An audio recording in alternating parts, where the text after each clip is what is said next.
पंजाब केसरी में आप सबका स्वागत है। मैं हूं चंद्रशेखर धरनी। इस वक्त हम मौजूद हैं अशोक अरोड़ा जी के पास। दिग्गज नेताओं में हैं कांग्रेस के और पूर्व मंत्री हैं, स्पीकर रहे हैं पहले हरियाणा विधानसभा के। इनसे बातचीत करेंगे। आपका स्वागत है अरोड़ा साहब। बहुत बहुत धन्यवाद जी, धन्यवाद आपका। अरोड़ा साहब, जिस प्रकार से कांग्रेस में जो फेरबदल हुआ, उदय भान जी कांग्रेस के अध्यक्ष के रूप में जो ओथ ले चुके हैं, अपना कार्यभार उन्होंने संभाल लिया है, कांग्रेस की गुटबाजी अब आपको रुकती नजर आ रही है कहीं?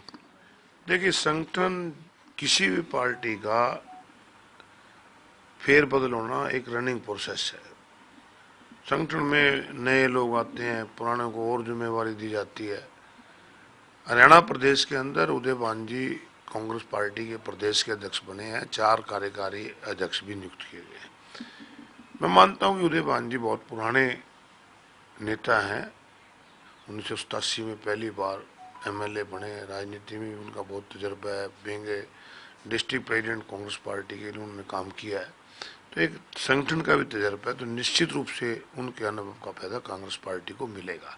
और जहाँ तक आप कांग्रेस के गुटबाजी की बात मानते हो, मैं मानता हूँ कि हरियाणा प्रदेश के अंदर छोटा मोटा आपस में मनमुटाव नेताओं का हो सकता है, नहीं तो हरियाणा प्रदेश के कांग्रेस पार्टी के सभी कार्यकर्ता कल जिस प्रकार से उन्होंने अपना पदभार संभाला, दिल्ली से चले, दिल्ली से लेकर चंडीगढ़ तक एक लंबा सफर तय किया और रास्ते में मैं साथ था।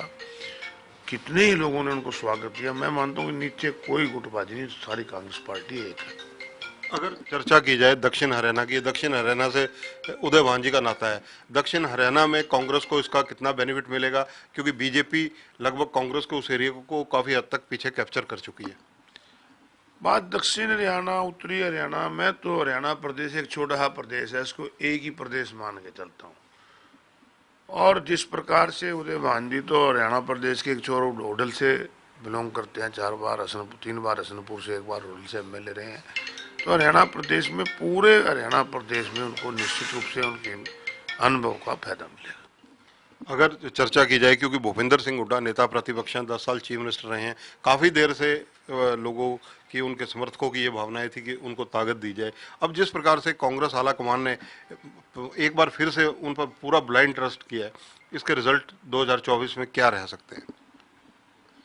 हुड्डा साहब 10 साल तक हरियाणा प्रदेश के मुख्यमंत्री रहे और उनके मुख्यमंत्री काल में अनेकों विकास के कार्य भी हुए, लोगों को रोजगार भी मिला। उनका जो 10 साल का पीरियड था, मैं ये मान के चलता हूँ कि उस समय ना कोई हरियाणा प्रदेश में जातीय धार्मिक कोई ऐसे उन्माद नहीं हुए। किसानों की बात भी उन्होंने सुनी, यूनियन की बात भी सुनी। तो हुड्डा साहब के अनुभव का निश्चित रूप से, जिस प्रकार हुड्डा साहब के अगुवाई में मैं मानता हूँ उदय भान जी जो पदभार संभाला है, तो हरियाणा प्रदेश के अंदर जिस प्रकार का आज माहौल है, हरियाणा प्रदेश में आज बेरोजगारी लगातार बढ़ रही है, महंगाई बढ़ रही है, भ्रष्टाचार बढ़ रहा है, घोटाले हो रहे हैं, रोजाना फिरौतियाँ मांगी जा रही हैं, लोग बदलाव चाहते हैं। और विकल्प जो आज हरियाणा प्रदेश में उभर कर आया है वो कांग्रेस पार्टी और हुड्डा साहब है।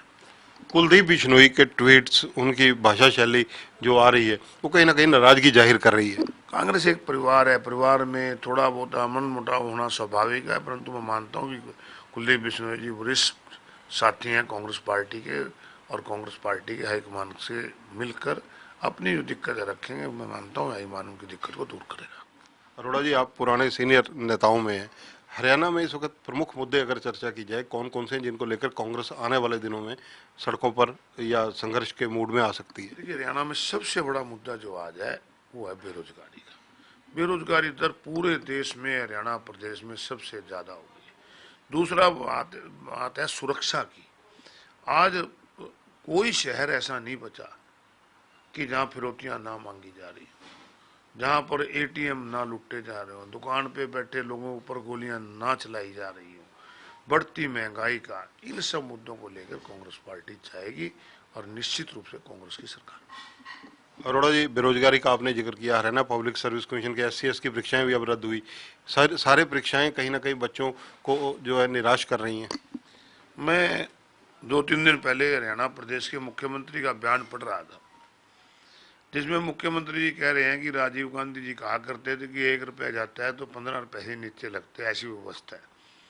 हमने ऐसी व्यवस्था कर दी कि 1 रुपये जाता है तो 1 रुपये लगता है। मुझे बड़ी हैरानी हुई कि जिनके राज में जितने साल उन्होंने राज किया उससे 3 गुना घोटाले हुए हो, और जिनके अपने शहर के अंदर वहाँ का तहसीलदार और डीटीपी सैकड़ों करोड़ की प्रॉपर्टी जिनसे पकड़ी गई। और आपने जिक्र किया हरियाणा पब्लिक सर्विस कमीशन का, जिसमें हरियाणा पब्लिक सर्विस कमीशन के दफ्तर के अंदर पैसे पकड़े गए हों, जिनकी लगातार परीक्षाएं रद्द रही हों, वो आज ये कहते हैं कि हमारे राज्य में भ्रष्टाचार नहीं, हम पूरा पैसा लगा रहे हैं। तो निश्चित रूप से जो परीक्षाएं रद्द होती हैं उसका सीधा फर्क स्टूडेंट्स पे जाता है, जो उस पर अप्लाई करते हैं। उन कई बच्चे हैं जो तैयारी करते हैं, तैयारी करके उसके जाते हैं। HCS की तैयारी वैसे तो हो नहीं जाती, उसके लिए पैसा भी खर्च करना पड़ता है, कोचिंग लेनी पड़ती है। और जो बच्चे पास आउट हुए थे आज उन किस कारण वो रह जाएंगे। तो इस प्रकार की ऐसी व्यवस्था होनी चाहिए कि जिसमें जो भी हो नकल करने वाले, नकल करवाने वालों के ऊपर सख्ती होनी चाहिए। अगर चर्चा की जाए कुमारी शैलजा की, निवर्तमान प्रदेशाध्यक्ष हैं, जो ग्रेस उन्होंने दिखाई जिस प्रकार से, वैसे तो उनका टाइम 3 साल का था, कांग्रेस ने 2.5 साल में हटाया उनको या अलग किया। हो सकता है कि पार्टी में कहीं एडजस्ट करें जैसी चर्चाएं, लेकिन उन्होंने कांग्रेस में जो उनको कमान दी गई थी, जो विकल्प दिए गए थे, कल वो कार्यक्रम में भी 4 बजे एक बार नजर आई, वहाँ पर गई, लेकिन क्योंकि कार्यक्रम लेट था वो उसमें पूरी तरह शामिल नहीं हो पाई। इस पर आपकी टिप्पणी चाहूँगा।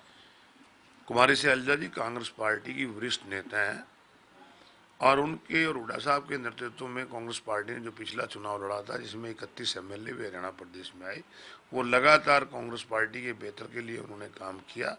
और क्योंकि मैंने पहले आपको जैसे किया, संगठन जो है एक रनिंग प्रोसेस है, एक आता है जाता है, परंतु उन जो पक्के कांग्रेसी हैं कांग्रेस पार्टी में, उनमें से एक शैलजा जी हैं और शैलजा जी ने अच्छा काम किया है और आगे भी पार्टी के लिए अच्छा काम करें। अशोक अरोड़ा जी पुराने दिग्गज नेताओं में शुमार हैं, इनका कहना है कि शैलजा ने अच्छा काम किया है, इसीलिए शैलजा क्योंकि कांग्रेस की सीनियर नेता हैं, पिछले चुनावों में भी भूपेंद्र सिंह हुड्डा तथा शैलजा की जोड़ी ने मिलकर काम किया था और आगे भी ये जो है कांग्रेस के एकता और अखंडता के लिए कार्य इसी तरह जारी रहेगा। नए प्रधान बने हैं, बदलाव होते रहते हैं, लेकिन ये बदलाव जो है कहीं ना कहीं किसी भी राजनीतिक दल के लिए निसंदेह आगे बढ़ने का कारण भी बनते हैं, ऐसा अशोक अरोड़ा जी का मानना है। सरकार के मुद्दे पर भी उन्होंने कई टिप्पणियां की।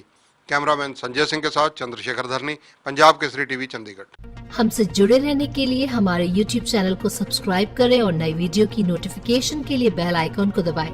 अगर आप ये वीडियो Facebook पर देख रहे हैं तो लाइक जरूर करें और ज्यादा से ज्यादा शेयर करें। धन्यवाद।